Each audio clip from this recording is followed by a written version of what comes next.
Welcome everyone back to the event. I'm so happy you could join us. I have a really special guest today that I think you're really going to like. It's one of my favorite books that I've read in the last year. He's the author of American Secession. His name is F.H. Buckley. That's the name on the book, F.H. Buckley, Frank Buckley. And Frank is going to be with us today to talk about secession. A lot of people are talking about secession these days. So we're gonna hear from the man who wrote the book on secession, American Secession. We're also going to talk about Donald Trump and the whole Trump impact on our country because Frank has been an advisor to the Trump administration, right? Back as far as 2016, right? Yep. 2015, yeah. So we have a couple topics we're going to cover today with Frank. So thank you for being here, Frank. I really appreciate it. I think people are going to enjoy hearing what you have to say about both about secession and the Trump movement. So the book, I've read the book. I love the book. At the beginning of the book, I kind of thought where you were going was you were going to agree that, or you were going to suggest that secession would be a good idea, but you didn't quite go there. Why don't you tell us? Why don't you tell us? What your goal was in writing this book, and what you got out of it as a writer. Well, a couple of things. First of all, I teach law at Scalia Law School, which is reckoned to be a conservative school. It's part of George Mason. I live in Alexandria, Virginia, and as I look out the window, I see the Capitol 5 miles away. Alexandria is where the Civil War began. The first fatalities were in Alexandria. And as I thought about how divided we are, I wondered about whether we resembled America in 1861.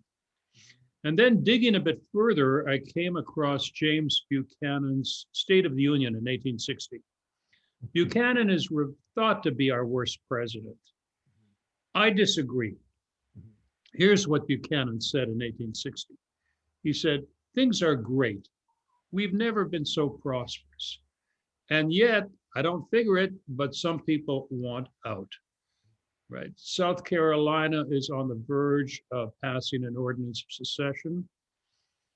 Look, I don't get it because no country better protects slavery than the United States. Indeed, at the time, the Republicans, led by William Seward and even Abraham Lincoln, were prepared to concede a 13th Amendment, which would guarantee the existence of slavery throughout the country. Right. Buchanan said, no country better protects slavery. What is this all about? And then he said, but I don't think secession is legal. What exactly do you want me to do about it? Do you want me to invade? Now, at Scalia, I also teach a course on the framers. I've taught it 7 years. I know the framers' debates backwards and forwards. People would be surprised at what they find if they read them. Here's one thing I found interesting. The Virginia plan of James Madison, one of the big losers at the convention, said initially, if one state doesn't pay its taxes, we should have the right, the federal government should have the right to invade it. Well, 2 days later, he came back and said, wait a minute, I must have been crazy. The federal government should never be given the power to invade a state. I withdraw that completely, right? And yet that was Madison that said that. That was Madison, and yet in April 24, 1861, that's what happened in my hometown. We were invaded by an army. Now, I don't think people quite realize what that's like, right? It's deeply shocking. And when I thought further about the framers, I realized that basically they all subscribe to what is called the compact theory. The compact theory is if one state wants out, it can get out. When Virginia considered in 1788 whether to join the new country and adopt the Constitution, Madison said, well, why not? If you don't like it, we can always secede. Right. The Virginia Ordinance of Ratification specifically provided for a right of secession. Secession was something that people at the time believed in. Mhm. After the Civil War, it was different, of course, and a kind of a victor's constitution emerged where the Supreme Court held there's no right of secession. But that was simply a highly political decision. Correct. Moreover, when I thought about it, if one state wanted to secede, it couldn't unilaterally do so, but it could set in motion a debate which would ultimately lead to that state exiting the Union. Right. I'm also interested in the subject because I came here 30 years back from Canada, and I lived through a secession crisis in Quebec. I was in Montreal. And it played out very peacefully. There was never any thought of people going to war. There have been breakups all over the world. Right. Ordinarily, they're fairly peaceful. There was a velvet divorce in Czechoslovakia, which produced the Czech Republic and Slovakia. That's really, I think, what would happen here. It's precisely because of the example of our Civil War in 1861. I don't think we'd want to go there, and I don't think we find ourselves so ready to throw in the troops like Lincoln did in 1861. I mean, we don't want to contemplate 700,000 fatalities. Right.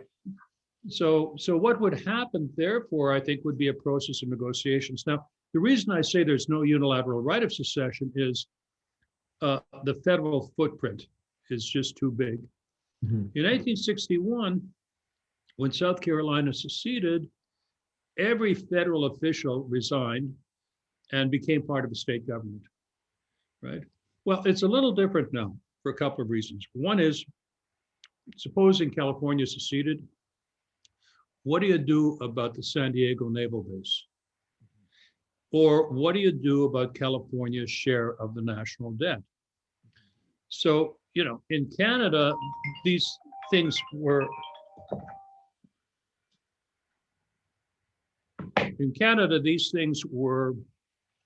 debated, of course. Right. And the Supreme Court weighed in. And here's what the Supreme Court said. This is, I think, what an American court would say. Mhm. Notwithstanding an 1869 decision of the US Supreme Court, which says no right of secession, what you'd have to do is distinguish between a constitution that doesn't really say anything about secession and the principles of democratic government. So what the Canadian Supreme Court said is, look, we can't find any right of secession, right? We don't think there's an abstract right of secession because you have to divide up federal property, and you have to talk about federal debt. But one of our basic norms is democracy. And if people in one state decide they want to secede, and you have a clear preference for secession adopted by a great majority of the people, confirmed by the legislature, we can't ignore that. We can't ignore that and say we're Democrats. So as long as you think that democracy is a basic norm, which it is, right? I mean, that's been affirmed by the Supreme Court often.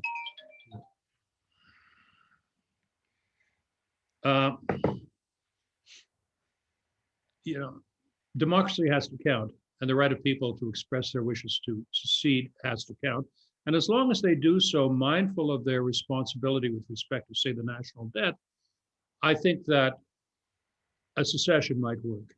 And, I did some number crunching on this. Mhm. So what I saw was that smaller countries are happier countries.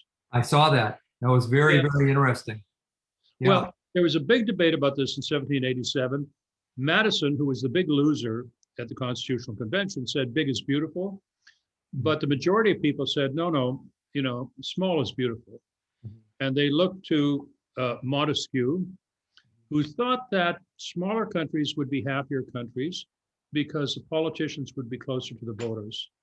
And that's really what I found. What I found is, bigness is badness. Small countries are happier. There's more trust. They're even wealthier. Frank Fukuyama says the goal of public policy is what he calls getting to Denmark. So there you go. A country of about 6-7 million people, Right. quite free market, Mhm. and it's got a generous social safety net because, we're all Danes there. Things work out pretty well for small countries. The bigger you are, the more likely it is you'll have corruption, the more likely it is you'll have national interest groups that pervert the good of the country. And the more likely you'll have divisions amongst people. So here we are, we have about 340 million people. We're totally divided, right? I think if we could sort ourselves out into smaller countries, smaller divisions, that'd be great. And we wouldn't worry about this so much, but for the fact that federalism is so much in decline, right? It really, it's a problem created by our departure from federalism and by the expansion of national rights by the Supreme Court. So look, if some people want late-term abortion, in California, okay, I'm not going to be able to do anything about that, but I don't see why we have to impose that on Mississippi. No. Right. Exactly. Exactly. Yeah. And the states are so different. Some of these states are just so unique and so different than from other states. And when you say federalism, a lot of people, I think, have thought of that word as different than what it really means. Yeah. In a different way. Because when you say federalism, you're going by the traditional definition, right? Which means that the power is divided. Exactly. And the power is pushed to the further limits of the organizational structure. There are two things that are inconsistent with federalism.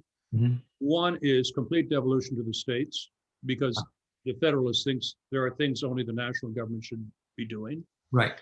And of course, it's also inconsistent with the feds do everything. Right. So, what is properly assigned to the national government, that gets done by them. Mm-hmm. But other things like education should be dealt with exclusively by state governments. Yeah, I guess what we would see and what we see over time, unfortunately, is that power seems to gravitate more and more and more to the center. And and that's what we've seen, because like you said, in 1861, these states were much more independent than they are now. So we've become more and more dependent. The federal government has grown and become huge, millions.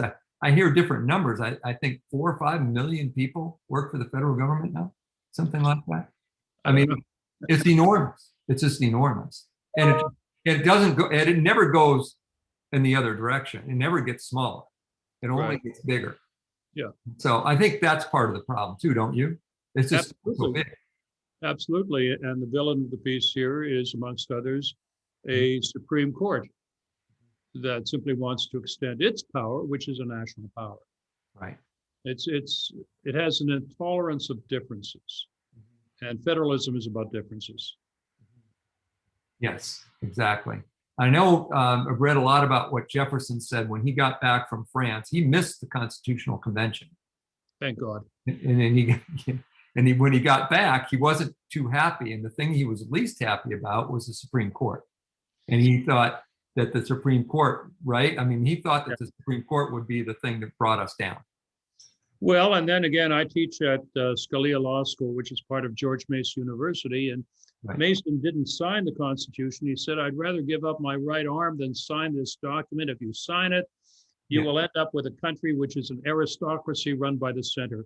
And he was right. It just took 200 years to get there. Yeah, he was prescient, wasn't he? He knew exactly what was going to happen. And he's my favorite founder, by the way.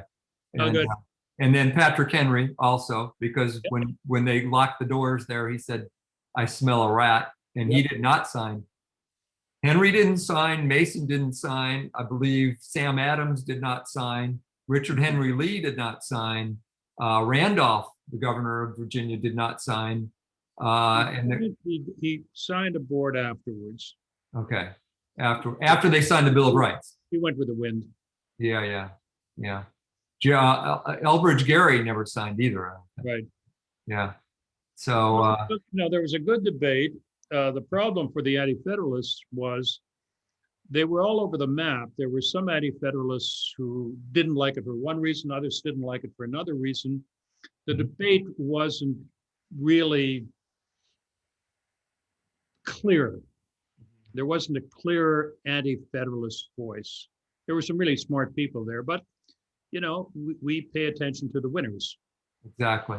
losers. Exactly. And nobody at the time saw where we'd end up. They didn't foresee the national state. Mhm. Yeah, they didn't. They didn't see And going the way it has. right, and Abraham Lincoln is part of that. Even apart from the war, he'd be one of the most memorable presidents in the 19th century Right. because of the expansion of the federal government. Right. He was an old-fashioned Whig, Right. a Henry Clay Whig. Right. So you do. But anyway, so Yeah. I don't want to say anything really against Abraham Lincoln, except I don't think the invasion of Virginia was a particularly good idea. Right. Yeah. No, it's people have such a limited understanding of what went on. Robert E. Lee was a Unionist. Stonewall Jackson was a Unionist. Alexander Stephens was a Unionist. Mhm. And in Virginia, they took 3 votes on secession, and the first 2 failed. And the third succeeded only after Lincoln called up the troops. And Virginia said, we're looking at an invasion. Yeah. And then that changed Robert E. Lee and all the others when they were going to be invaded, basically. Yeah, Lee was not in Richmond for the vote. He was not a delegate, but he came back to Richmond and a few days later assumed command of the state militia. Yeah. Yeah. Which became in time the Army of Northern Virginia.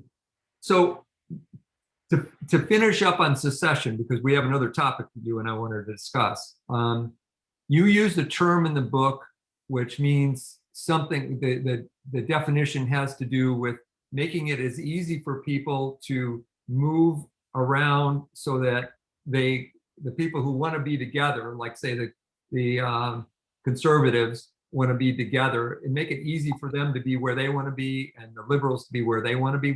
You know what I'm talking about? What's that? Well, at the end of the book, I said, look, if you don't want secession, here's a kind of secession light. I called it home rule. And it's basically the way outside of the United States, the former British colonies achieved independence. Mm-hmm. So you start with complete self-determination as to internal affairs, and eventually that turns out to complete independence. And that's what happened in Australia and Canada and Ireland, in fact, as well. That was initially what it was all about. It was called home rule. Right. And what we need is something more radical Mm-hmm. than current understandings of federalism, which are too limited. Right. So what do you see happening?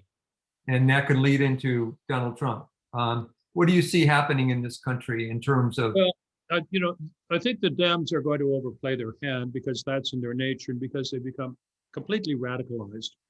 I have a great deal of respect for the old Democratic Party, which saw America divided into different interest groups. And the idea is when they all compete amongst each other, the big business and labor unions and Christians and Jews and whatever, and everybody has a seat in the table, the general good will emerge, right? So that was a party where, you had all these completely contradictory interest groups out there. You had African Americans and Dixiecrats. Yeah, but yet they kind of made it work in a way.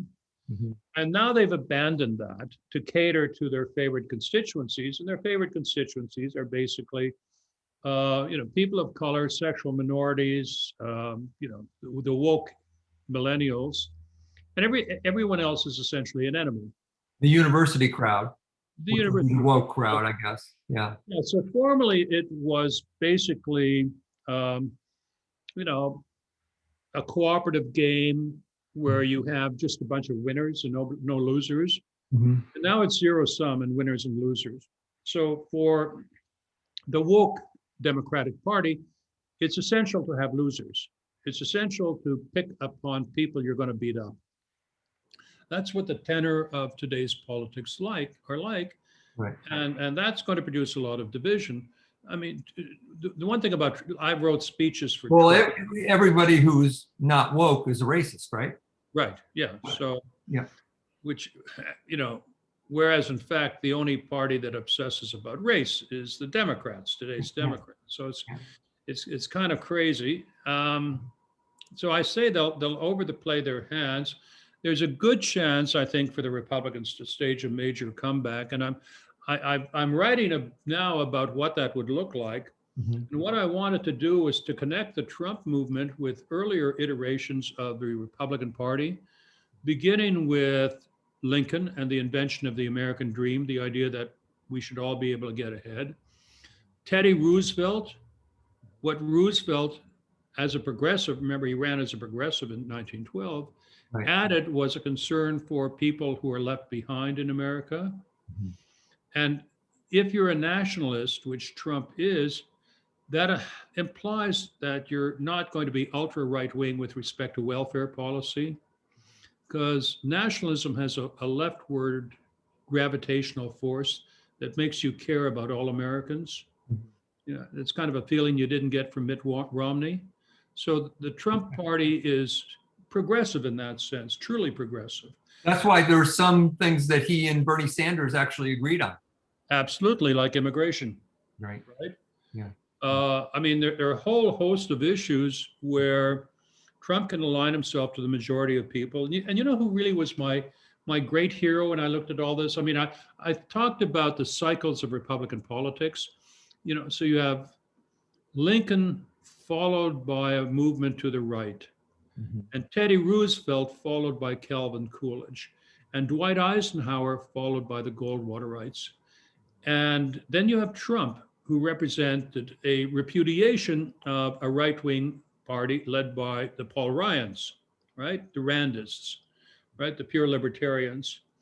So I see the parties as America's natural governing party if it can recapture that spirit of progressive conservatism seen in people like Eisenhower. You know, we're asked to remember the 1950s as a terrible era, you know, of people who are inauthentic, right? And we were told, you know, it's okay to mock them, and the 60s are cool. Well, you know, the 60s didn't work out so well. I look back at the 50s as paradise.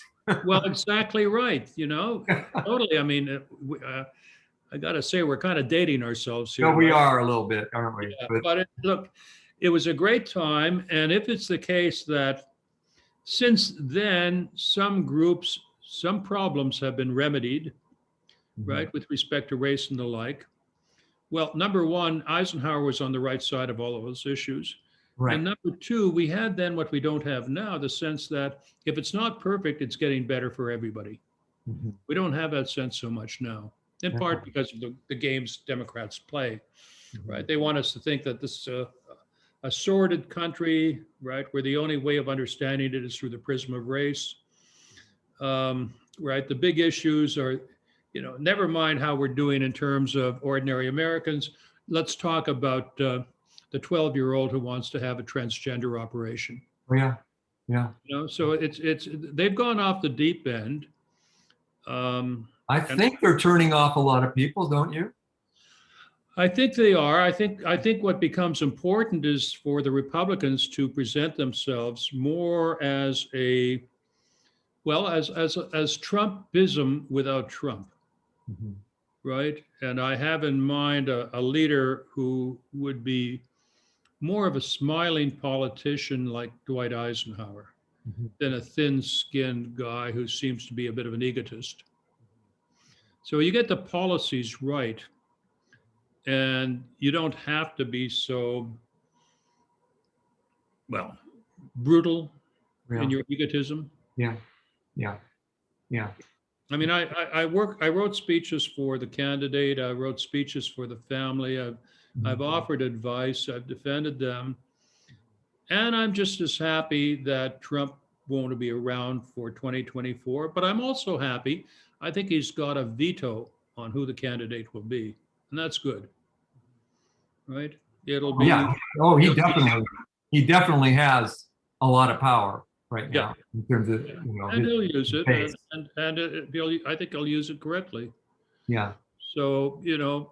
Do you think that there's a chance that somebody would be able to get nominated other than Trump? Oh, yeah. You I do. don't think he'll run. Look, he's going to be 78, Well, that's which is true. Biden's age. Right. He doesn't have to. He really, I mean, you're entitled at some point to take it easy with your life and just play a lot of golf. I mean, he's there. I think if he can assure himself that what he brought to the party will remain, he won't run. But the thing is this, he brought 11 million new voters to the party in 2020, and the party can't win without them. Exactly. It also can't win with him running on the ticket. Hmm. And therefore, like I say, Trumpism without Trump, and you got a whole bunch of plausible candidates. Give me a few names that you think. Well, you know, you're down in Florida, so your governor was somebody who was mentioned by Trump. I like Jim Jordan a lot. Yeah. That Governor Nome from North Dakota. That would be my choice. I mean, I like DeSantis. I'm down here in Florida. I like DeSantis, but boy, I tell you, Governor Nome, she's, Well, I you know, think, a lady at the top of the ticket won't hurt. You know, Wow. so there's that won't be a problem. yeah, There's no. so many people running. I don't think it would be a Ted Cruz. I Mhm. think, you know, it won't be anyone who was identified as a neocon at any point. Mhm. But you see, it's just the case that a lot of people don't get what Trumpism was all about. What they don't get is the identification with the American dream. I mean, I think that's huge. I do too. I think that's absolutely huge. I mean, when you saw the crowds that he was drawing, it was that he had brought back that whole concept of the American dream, that we can have the American dream again. Don't you think? Back in 2014, we were polled and we told the pollsters we no longer believe in the American dream. Right. And nobody much paid attention to that. I thought it was crucial. Mhm. I put it in the speeches. I put it in the speech I wrote for Don Jr. I made a presentation to Jared about this being crucial. I think it took. Trump gave a speech about it, which the Washington Post called his best speech. So that's a big part of it. It's basically Lincoln's invention of what the Republican Party should be. See, what was core to Lincoln was not slavery. There was a broader concern about how all Americans should be able to rise, Right. as he had done himself personally. Right. So that's part of it. Nationalism is another part of it. Pride in the country. Well, okay, if the Dems want to tell us how much they hate the country, yeah, you go for it, guy. And Yeah. then, Not only do they hate the country, they hate the founders. yeah, right. You know, And- they're all racist. They're, all that stuff. And then there's the idea of corruption. And, you know, we were born as a honest republic in opposition to a corrupt Britain. That was a big part of 1776. It's always part of America. We always worry about that. And the Democratic Party has a real corruption problem. I mean, you know, much as they try to hide it, much as they try to hide what Hunter Biden was all about, it's there and the left can't ignore it, or American voters won't ignore it. So, you know, that's kind of Trumpism. And in particular, like I said before, here's what a lot of people never got: the leftward gravitational force of nationalism. If I'm a nationalist, I'm supposed to care about all Americans. So if, you know, which means we should have an economy where people can get jobs. And Trump had done a wonderful job on the economy, right? In particular for African Americans. And, you know, and if you can't work, there should be a safety net. And so what Trumpism requires is a break from what the Republican Party was from 1964 to 2016, Right. 2015. Right. They don't get that. So you think somebody that could bring in these qualities that Trump brought in, but not have the kind of personality that a lot of people find obnoxious Yeah. and off-putting, somebody like a Jim Jordan or a Kristi Noem, but they run on the Trump basic plank of nationalism, would have a very, very good chance of winning. Not only that, we're talking about America's natural governing party, Right. a Republican Party that is in office for a long time. Right. I mean, nothing's permanent, Mhm. but that is the way we've done it in the past. Well, I think since Obama left office, we've picked up 835, I think this is the number, Republican representatives in state congresses Yeah, in the last 8 years. The yeah, trend is in that direction. right. Um, and even though, I think probably agree, we had a fraudulent election. Look at all the contested congressional seats. Mhm. Almost all of them went Republican, Yeah, absolutely. the U.S. Congress. Yeah. We ended up at the state level, we ended up with 61 out of 99 legislative chambers, Right, a pickup of 6 right. in 2020. And since Obama, I think the Republicans have picked up, I heard 13 governors in Yeah, the last 8 years. So that's the trend that you're talking about. That's right. becoming the national party. And the more we see the Democrats jump off the cliff, the more likely this is the case. Yeah. You know, the problem is they believe their clippings. You Yeah. know, they read the Washington Post and the New York Times and they say, oh, yeah, that's us. Like, we own this. It's an echo chamber, and And, they, yeah, and their arrogance will be rebuffed. yeah, They will be paid back in spades. yeah, yeah. It's amazing what we've just seen in the last few weeks. It's unbelievable. I mean, there are definitely people on the left, people that voted for Biden, I believe, who are wondering what's going on. Yeah, It's not what they really voted for. yeah. Or they thought. I don't think it's what they thought they were voting for. So the Biden remorse syndrome. Yeah, yeah. It's really a fascinating time. It I don't really think is. Biden will stay the course. And then you have Kamala Harris, Oh yeah. who is about as left wing as you possibly can get, Oh yeah. and who was the worst possible candidate, Mhm. inauthentic, pandering, really quite obnoxious, just the caricature of smug liberalism. Yeah. Yeah. I don't think she could win an election. No. No. Well, she got the least amount of votes of those 12 candidates, Yeah, yeah. I think. Maybe Tulsi Gabbard was got the least, but I think she was right close around there. By the way, Tulsi Gabbard wasn't a bad candidate. I mean, I thought I couldn't understand why she didn't do better, but you know, She'll vote Republican next time around. yeah, yeah, she probably should. Yeah, we're on the cusp of something huge. Hmm. The continuation of 2016. But you know, yeah, if Trump didn't win an election, but remember, last year was a year of living dangerously. I mean, you had the press going crazy, Right.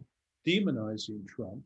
But Right. even apart from that, Trump looked poised to win the election. But then you had the COVID problem, Right. pandemic, and then Right. you had the Black Lives movement, Right. Black Lives Matter movement, and I think the COVID will be over, the pandemic will be over shortly, and I think we're getting tired of violence. Right. You know, I sure hope so. I yeah. sure hope so. The Republican convention. What did you think? The Republican convention that they had. I thought it was brilliant the way that the speakers that they had, and some of the speakers. Yeah, I was asked to write one of the speeches. Pardon me? I was asked to write one of the speeches for that. So yeah, I think they played it very well. But in the end, however they packaged it, I don't think they could overcome the sense that things had gotten out of kilter. You know what Biden promised in the end? Mhm. He promised normalcy. We had seen the country go to hell with the riots, with the looting, and the pandemic.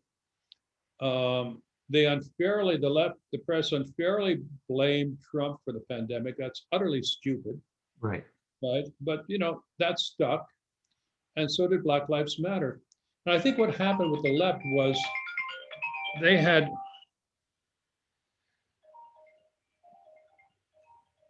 excuse me, the left had played with violence strategically, opportunistically. They did. What they had said is, yeah, we know we're responsible. They knew they were responsible for the violence, but the message they conveyed is this is going to continue unless you elect our guy.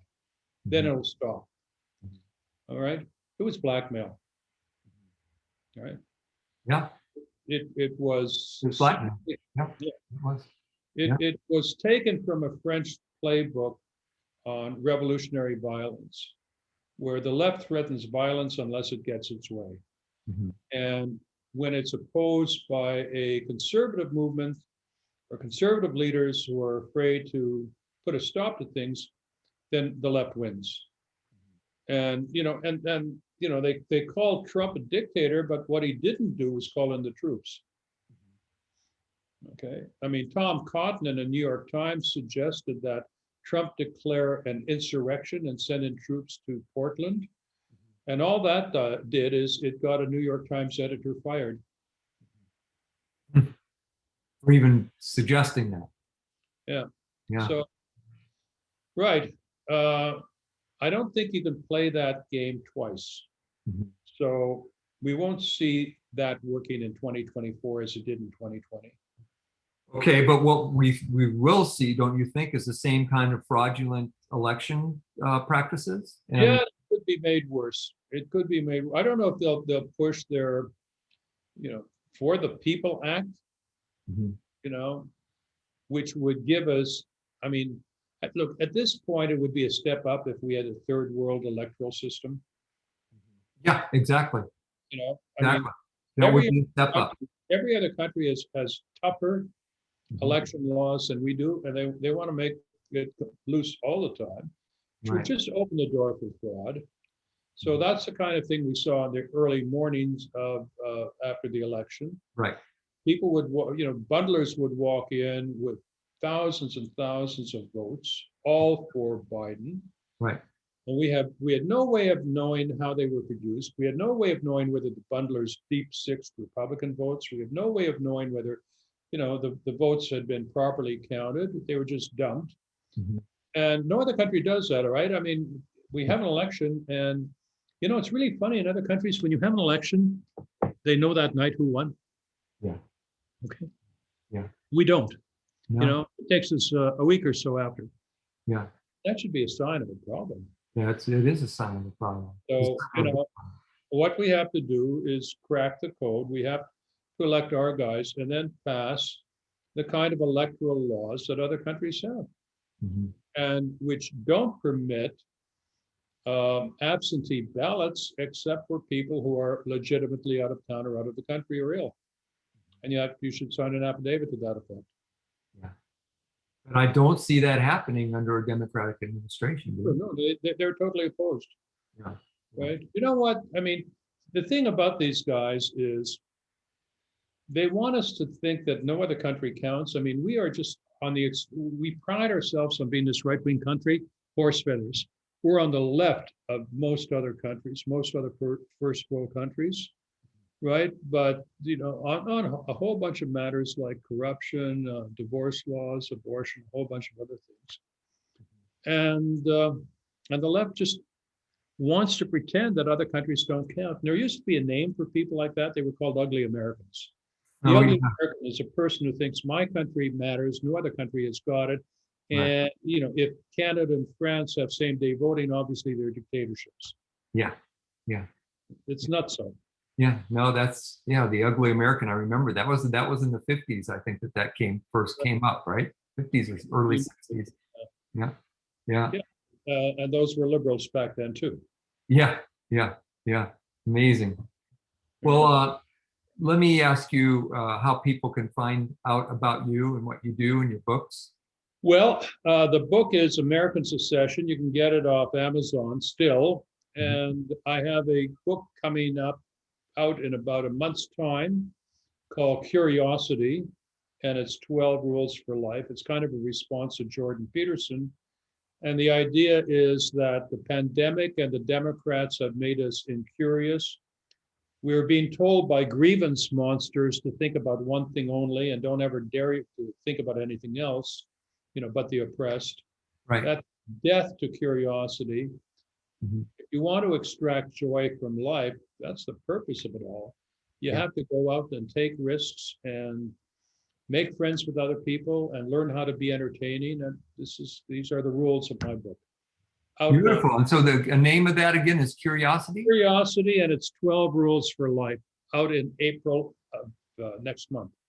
Awesome. And that will be on Amazon as well. Right. Yeah. Okay, so Curiosity, 12 Rules of Life, Amazon, and American Secession. American Secession is a fascinating book. A lot of the things that Frank talked about today, folks, are there are studies in the book about who were the happiest nations in the world, and who are the most corrupt nations in the world. All those studies are in there. It's a fascinating book, and I just enjoyed this so much, and I hope everyone else did. I'm sure they did. And is there anything else, any takeaway that you would give to the people about the future of our country and what you see?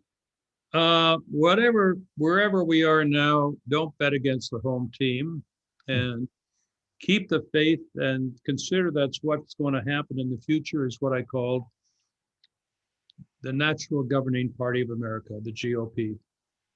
Beautiful. Christy No. Go Christy No. Yeah, sure. I like her. She's very attractive too.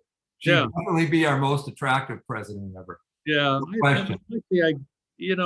Old Dwight Eisenhower was reckoned to be just too polite. He was, Yeah. He's kind of a smiling duffer. He was a tough guy, right? I want toughness.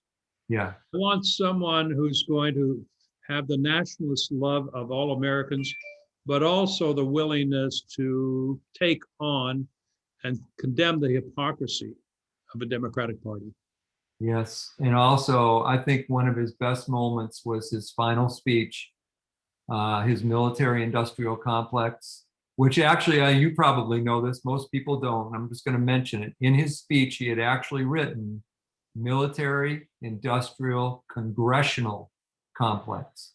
Mhm. And his advisors begged him to take out the word congressional, Right. because they didn't want that much truth. Yeah. Right. By any means, All those Southern Democrats in the Senate. Right. Well, thank you very much, Frank. I've really enjoyed it. Clyde, Thank you very so much. much. A lot of fun. All right, take care now. Thank you very much. Okay, bye. All right.